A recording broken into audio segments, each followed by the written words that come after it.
అనుభవమైన ముఖ్యమంత్రి, నీకంటే 20 సంవత్సరాలు పెద్ద, ఏ భాష మాట్లాడకుండా అగౌరవం. అదే అక్కడే సరిపోయింది. ఇదే రాయలసీమలో అంటే మొత్తం నాలుక కోసి చేతులు కోసిందరు. అంత ఘోరమైన మాట్లాడతావా?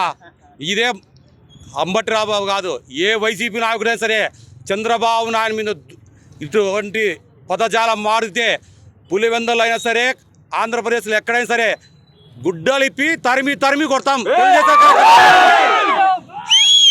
ఎవరైనా సరే చంద్రబాబు నాయుడు మీద ఈసారి నోరు జారితే ఈసారి బొమ్మలు కాల్చేది కాదు, వాళ్ళ ఇంట్లో తీసుకొచ్చి గుడ్డలు ఇప్పి కొట్టే పరిస్థితి తీసుకొస్తాం.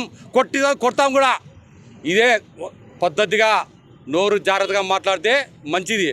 వాళ్ళు నోరు జారితే మేము చేయి జారాల్సి వస్తుంది. అందుకు కాబట్టి దానికి ఫస్ట్ నిరసన. దీనితో ఆగితే పర్వాలే, ఈసారి జారితే చాలా ఘోరంగా ఉంటుంది.